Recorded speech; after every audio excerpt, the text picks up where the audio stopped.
નમસ્કાર, આજના વિડીયોમાં હું તમને જણાવીશ કે સ્વપ્નમાં સાપ દેખાય તો તેનો અર્થ શું થાય છે.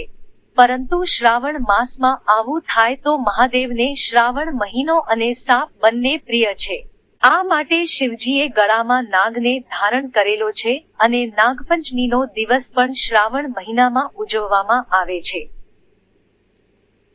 સ્વપ્ન શાસ્ત્રમાં દરેક સ્વપ્નનો અર્થ સમજાવવામાં આવ્યો છે. કેટલાક સપના શુભ ફળ આપે છે અને કેટલાક સ્વપ્ન અશુભ ફળ આપે છે.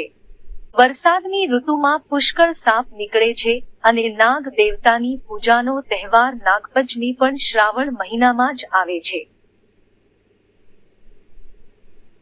હિન્દુ ધર્મ અને જ્યોતિષમાં સાપને ખૂબ મહત્વ આપવામાં આવ્યું છે અને તેને પૂજનીય દરજ્જો આપવામાં આવ્યો છે. ભગવાન શિવે પોતાના ગળામાં સાપ ધારણ કર્યો છે. ભગવાન વિષ્ણુ સાપની પથારી પર વિશ્રામ કરે છે. આ ઉપરાંત સાપ સંપત્તિના રક્ષક પણ છે.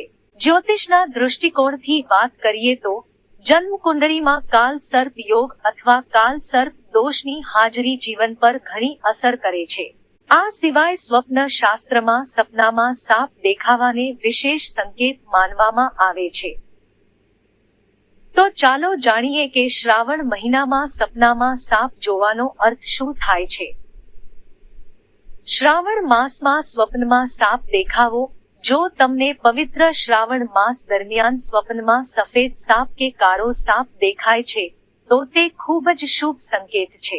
તેનો અર્થ છે તમને ધન લાભ થઈ શકે છે. ભગવાન શિવની કૃપાથી તમને ખૂબ જ પૈસા અને યશ મળી શકે છે. સ્વપ્નમાં શિવલિંગ દેખાવી. જો સપનામાં શિવલિંગ જોવા મળે તો તે ખૂબ જ શુભ સ્વપ્ન સાબિત થઈ શકે છે. આ તમારા પર મહાદેવની કૃપાનો સંકેત છે. આ સ્વપ્નનો અર્થ છે કે તમને મોટી સફળતા મળવાની છે. બધા કામ સફળ થવાના છે. સ્વપ્નમાં લીલા રંગનો સાપ દેખાવો. શ્રાવણ દરમિયાન સપનામાં લીલા રંગનો સાપ જોવો પણ ખૂબ જ શુભ માનવામાં આવે છે.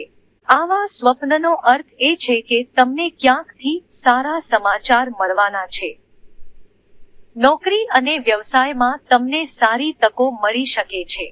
સ્વપ્નમાં સાપને પકડવો. જો તમે સ્વપ્નમાં તમે પોતાને સાપ પકડતા જુઓ છો તો તે પણ એક સારો સંકેત છે. તેનો અર્થ એ છે કે તમે કોઈ એવું કામ કરવા જઈ રહ્યા છો જેનાથી તમને મોટો આર્થિક ફાયદો થશે.